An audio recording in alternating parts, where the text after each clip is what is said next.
You know that feeling, like you're trying to navigate a bustling Bangkok market, maybe Chatuchak on a weekend, but blindfolded when it comes to social media. Oh, absolutely. It moves so fast. Right. The trends shift faster than a motorbike taxi in rush hour. It's genuinely tough to know what actually lands, what captures attention, and what just, vanishes. What worked yesterday is old news today. It's relentless. Totally. But today, we're not just watching the chaos, we're aiming to give you a map, a really detailed one. Cutting through the noise. Exactly. Our mission with this deep dive, using the latest research we've dug into, is to focus right in on Instagram in Bangkok for 2025. A fascinating place for digital trends. It really is. We're pulling out the key insights, the important stuff, to show you exactly which content formats are, well, winning, why they're clicking so well with local audiences there. And what that actually means for anyone creating content in such a vibrant city. Yeah, the idea is you walk away with actionable insights, maybe a fresh look at things. And it is fascinating, isn't it? How these specific Bangkok trends aren't happening in a vacuum.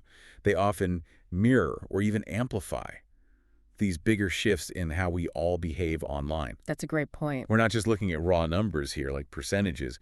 We're trying to understand the why, the cultural reasons, the psychology behind why certain things just work in that environment. It's about that deeper connection, yeah. Mm-hmm. And that's exactly what our sources are showing us. We've gone through quite a bit of research, and honestly, the picture for Instagram in Bangkok in 2025, it's surprisingly clear. Oh, yeah. Yeah, and if there's one format that's just completely dominating, it's Reels, no question. The short-form video wave continues. It's more than a wave. It's like a tsunami. I mean, look at the volume. Reels make up something like 38 to 39% of all Instagram posts now. Wow, that's almost 4 out of 10 posts. Huge. But it's not just the quantity, is it? It's deeper. No, absolutely not. It's about the algorithm. Instagram is clearly prioritizing Reels. Yeah. They explicitly give them, preference, Right. which translates directly into what the research calls outsized reach and engagement.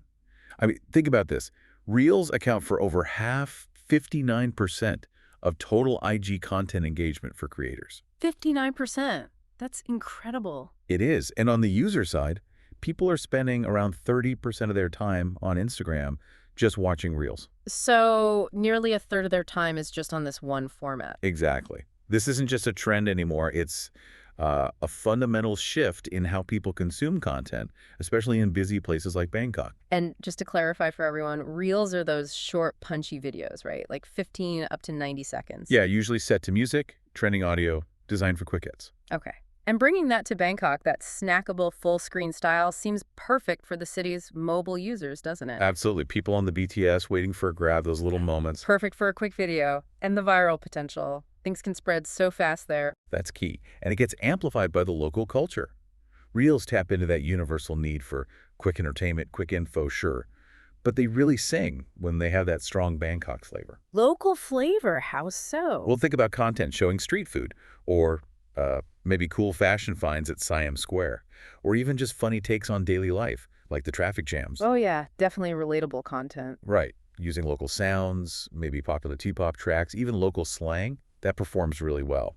It makes you ask, though, how much story can you really pack into 90 seconds and keep it local? That's the challenge. But we see great examples, like quick tours of a new co-working spot in, say, Ari, with cool music, or 30-second tips for entrepreneurs with the skyline behind them. Maybe using some Thai in the captions or text overlays. Exactly. Or brands like the Urban Office, using Reels to show off their spaces, maybe mini testimonials from local members.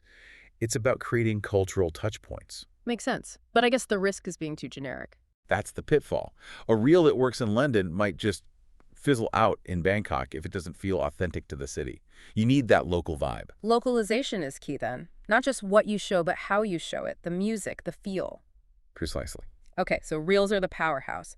But moving on from those quick hits, there's something else that's surprisingly effective, but maybe in a different way. Carousel posts. Ah, yes, the swipers. Wow. These are fascinating because they leverage curiosity. Curiosity. Yeah, you swipe because you want to see what's next, right? The next tip, the next photo. And the data backs this up.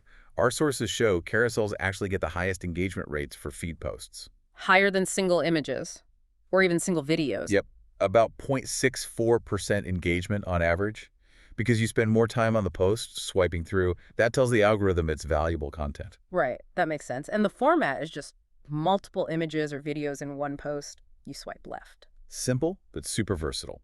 Great for storytelling, for education, showing off products. They keep people on the post longer, like you said, and they often get saved, don't they, for later. Exactly, that save metric is huge. People save them as a resource. So you could do, like, 5 tips for productivity in your Bangkok condo, maybe, with a slide for each tip? Perfect example. Or a local brand doing a before and after of an office redesign. Or a cafe showing off a series of photos, maybe highlighting different drinks or design features. Lifestyle stuff, too, like best photo spots along the Chao Phraya in one carousel. Totally. It encourages a deeper interaction than just a quick glance. Really valuable for building authority or just sharing more detailed info. It's valuable for brands. Incredibly valuable. It's structured value. But you need a strong first slide, like a good title card, to hook people in. Make them want to swipe. Exactly. And maybe a call to action on the last slide, save this, visit our profile, whatever fits. Without that hook and clear value, they can fall flat. Good tip. Okay, so reels for reach, carousels for depth. What about stories, those things at the top of the feed that disappear? Still important. Oh, absolutely integral. For that daily, more casual engagement, they create immediacy. And tons of people use them, right? Like 500 million daily. Globally, yeah. It's staggering. And success there isn't really about likes. It's more about, did people watch all the way through? Did they reply? Completion rates and reply. Yeah, that shows real engagement, that direct interaction. It's where brands can be a bit more, real. More casual. So in Bangkok, that's where influencers or businesses might share behind-the-scenes stuff. Definitely. Or cover local events in real time, run quick polls like which night market tonight, maybe little vlogs from around the city.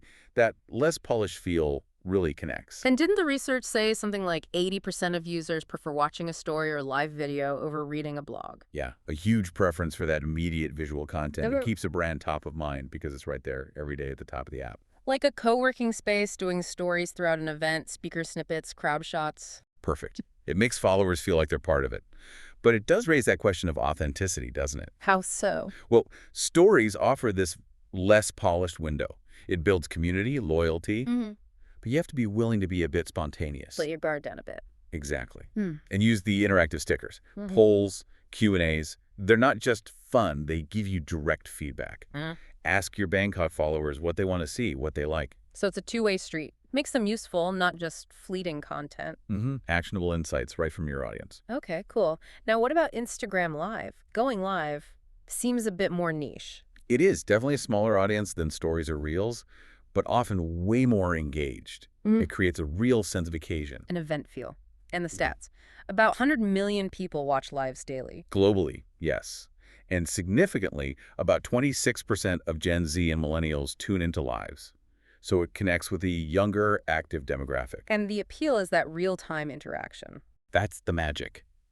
Viewers commenting, asking questions live. Given how active Thai users are on social media, a live session from a popular local creator or business can really draw in a dedicated crowd. Breaks down that digital wall. Completely. Imagine a live virtual tour of a new cafe opening in Ekamai. People asking questions in the chat. Or maybe a panel of local startup folks doing a live Q&A. Perfect. Or fitness classes from a rooftop and Ask Me Anything with a chef. It's a shared experience. Builds trust, that unfiltered connection. Definitely. Not for every brand. Maybe it requires more prep, but the connection can be really deep. You just need to promote it well and be ready to interact. And maybe handle unexpected comments gracefully. Yes. That too. It's part of the charm, the spontaneity. It shows personality. Okay, so we've hit reels, carousels, stories, live, the big engagement drivers. Yes. What about the old guard? Just, a regular photo or a standard feed video that isn't a reel? Yeah, good question. They're still there, obviously, but the sources are pretty clear. Their organic reach is generally lower. Unless they really hit a nerve and get tons of saves, shares, or meaningful comments, their role is definitely shifting. So not dead, but different. Exactly. Think of them less as discovery tools now, and more for reinforcing your brand or providing really specific, high-value info to people who already follow you. Okay. So what does work for a static image now? Things with super high aesthetic value, a really stunning photo, or high informational value like a great infographic about, say, Bangkok's tech scene that people want to save. Makes sense. Something uniquely beautiful or uniquely useful. Pretty much. Longer videos, too, if they're really compelling, like a mini doc or a deep dive interview. but the algorithm. The algorithm prefers the faster stuff. Yeah, for broad reach in 2025, Yeah. it's clearly favoring reels and carousels. So static posts and regular videos have a place, but maybe more for nurturing your existing audience than finding new people. Quality over just posting anything. It needs a real purpose. Absolutely. Maximum value for the people already paying attention. Okay, so pulling this all together, what's the big picture for someone trying to make an impact on Instagram in Bangkok? Well, the trend is undeniable. Content that's video-centric, interactive like stories or live or multi-frame like carousels. Hmm. It's just outperforming simple static images. It's about dynamics, movement, engagement. Precisely. And the smartest brands and creators in Bangkok aren't just picking one format, they're blending them. Creating an ecosystem. That's a great way to put it. They're using reels for discovery, getting eyeballs, then maybe using carousels for deeper storytelling or education, and stories for that daily, authentic check-in. It's the strategic mix. It is, understanding the unique job of each format. Reels for reach. Carousels for depth. Stories for authenticity and connection. It keeps things interesting for the audience, right? Caters to different moods or needs. Exactly. It's about orchestrating this diverse flow of content, hitting different engagement points, keeping that local Bangkok context in mind throughout. It's not just posting, it's strategy. Right, maximizing every touch point. Right. Okay, well, that really maps it out.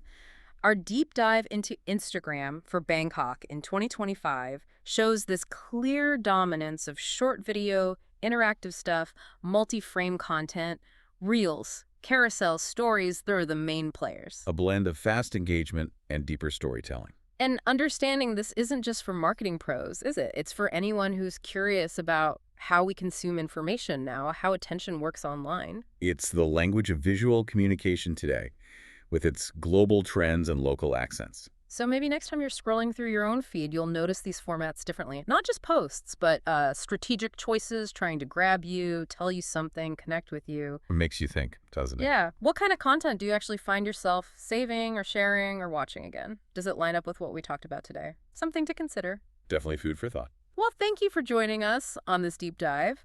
We hope you found it useful, and we encourage you to keep noticing these trends out in the wild.